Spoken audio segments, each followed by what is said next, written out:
नमस्कार दोस्तों, आज हम लेकर आए हैं बर्मा की फेमस बारा मिठाई। यह बालूशाही की ही तरह होती है, मगर बालूशाही से ज़्यादा सॉफ्ट और खस्ता होती है। यह घर के सामग्री से बन भी जाती है, इसमें बनाना भी कम मेहनत लगता है। इसे आप एक ही बार में बढ़िया बना सकते हैं। चलिए इस रेसिपी को साथ में स्टार्ट करते हैं बनाना। सबसे पहले मैं यहाँ 2 कप मैदे ले रही हूँ। तो इस तरह का कप नहीं है आपके पास तो आप कोई भी कटोरी या गिलास से माप कर ले लीजिएगा। फिर मैं यहाँ 1 चम्मच से थोड़ी कम यहाँ बेकिंग पाउडर ले रही हूँ। फिर 1 चम्मच का चौथाई भाग खाने वाला सोडा लेंगे। फिर 1 कप का चौथाई भाग गुनगुना घी लेंगे। तो मैं यहाँ घी का यूज कर रही हूँ, आप चाहें तो डालडा इसके जगह ले सकते हैं। फिर इसे मिला लेंगे। मिलाने के बाद देखिएगा ना, इस तरह से आटे को लेंगे तो इस तरह से लड्डू बन जाएंगे। तो अब इसमें 1 कप का चौथाई भाग दही डालेंगे। तो दही खट्टी वाली यूज नहीं करेंगे। अब यहाँ पे कुछ भी पानी और का यूज नहीं करेंगे, सिर्फ दही से ही आटे को गूँधेंगे। अगर दही कम लग रहे हैं तो ऊपर से 1-2 चम्मच और दही यूज करके आटा गूँध लीजिएगा। देखिए इस तरह का सॉफ्ट आटा गूँधेंगे। अब इस आटे को 15-20 मिनट के लिए ढककर इसी तरह से रहने देंगे। अब इधर चाशनी तैयार कर लेते हैं। तो 2 कप मैदा है तो 2 कप चीनी यहाँ पे यूज करेंगे और 1 कप पानी यूज करेंगे। कोई भी तार वाला चाशनी यहाँ पे नहीं बनाएंगे। और 4-5 इलायची लिए हैं, उसका मुंह खोल दिए हैं। तो आप गैस ऑन कर देंगे। साथ में हमने 25-30 केसर डाले हैं। तो ये ऑप्शनल है, आप डाल भी सकते हैं, नहीं भी। हमने उस टाइम डालते वक्त वीडियो ऑन नहीं किए थे। तो इसे मीडियम फ्लेम में 1 उबाल तक पकाएंगे। तो आप इस तरह से चेक करके देख सकते हैं। देखिए हाथों में लेने पे इस तरह से चिपचिपा लगेंगे। तो यहाँ पे देखिए कोई भी तार वाले चाशनी नहीं है। तो अब यहाँ पे गैस अब बंद कर देंगे। अब इसे अब नहीं पकाना है। अब इधर देखिए आटे भी अब फूल के पूरी तरह से सॉफ्ट हो गए हैं। तो अब इसकी छोटी छोटी लोइयाँ काट लेते हैं। तो इतना ही शेप देंगे, ज़्यादा बड़ा नहीं करेंगे। फूल के ये बड़े साइज के हो जाएंगे जब पकेंगे। लोइयों को काटने के बाद इस तरह से लोइयों को लेकर इस तरह से गोल करेंगे और अंगूठे के सहायता से इस तरह से थोड़े से गड्ढा कर देंगे। आप चाहें तो आर पार भी इसमें छेदे कर सकते हैं। तो इस तरह से हमने सभी को बना लिए हैं। तो अब इसे तलेंगे। तो मैं यहाँ रिफाइंड तेल में इसे तल रही हूँ। आप चाहें तो इसे घी में भी तल सकते हैं या डालडा में भी तल सकते हैं।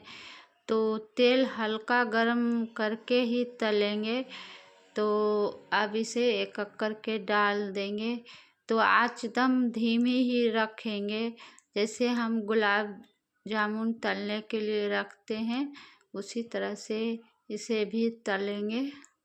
तो इसे अभी छूना उना नहीं है। जब ये हल्का ब्राउन हो जाएंगे नीचे से तभी इसे पलटेंगे। तो एक एक करके इसे पलट लेंगे। ज़रा सा भी तेल ज़्यादा गर्म रहेंगे ना तो ये अंदर से बढ़िया से पकेंगे भी नहीं और खास्ता भी नहीं बनेंगे। इससे चाशनी अंदर भी नहीं जा पाएगी। तो देखिए इस तरह से ब्राउन करके ही निकालेंगे। अगर आप ज़्यादा क्वांटिटी में इसे बना रहे हैं तो उस टाइम एक एक करके कितना बार तलिएगा।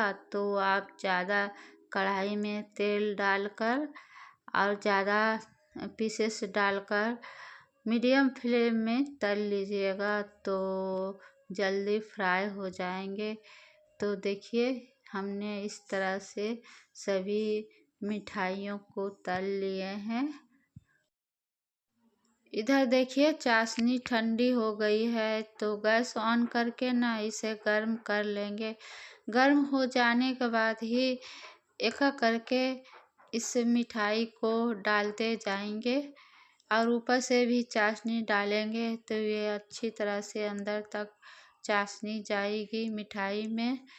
तो अभी हमने गैस ऑन ही रखे हैं, दम धीमा कर दिए हैं। तो सभी पीसेस को इसी तरह से एक एक करके डालते जाएंगे और उलट पलट कर इसे चाशनी पिलाएंगे। सभी पीसेस को डालने के बाद 5 मिनट तक गैस ऑन रखेंगे और जो पहले हमने जो पीसेस डाले हैं उसे साइड में करते जाएंगे और जो बाद में दिए उसे बीच में चाशनी में डुबो देंगे। तो देखिए इस तरह से साइड करते जाएंगे और ऊपर से भी चाशनी डालते जाएंगे। लगभग आधा घंटा तक इसी तरह से इसे डुबो कर रख देंगे। तो गैस हमने पहले ही बंद कर दिए हैं। तो ये जैसे जैसे ठंडे हो जाएंगे ना, उसी तरह से ये अंदर तक चाशनी जाते रहेंगे। तो देखिए ठंडी होने के बाद देखिए किस तरह से थोड़ी चाशनी गाढ़ी हो जा रही है। तो यह अब तैयार है। तो अब इसे एक एक करके इसे निकालते जाएंगे।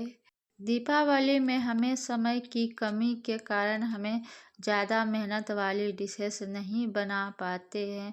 दीपावली में हमें घर की साफ सफाई या सजावट भी करनी होती है, तो हमें समय नहीं मिल पाती है। तो यह डिश आप इस दीपावली ज़रूर ट्राई कर सकते हैं। इसमें कम मेहनत लगते हैं और घर के सामग्री से भी बन जाती है। तो इसे अभी ठंडा होने देते हैं। देखिए यह ठंडा हो गई है। ठंडा होने के बाद कितनी बढ़िया से इसकी रंगत निखर के आई है। ये लीजिए बर्मा की फेमस बारा मिठाई तैयार है। वहाँ से कोई गुजरते भी है ना, तो ये मिठाई साथ में लेकर ही जाते हैं।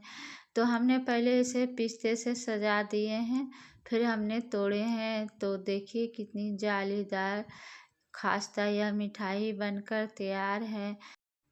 तो इस दीपावली इस मिठाई को आप ज़रूर बनाएं। पहली बार में भी मिठाई यह बढ़िया बनेगी। तो हमारे तरफ से हैप्पी दीपावली।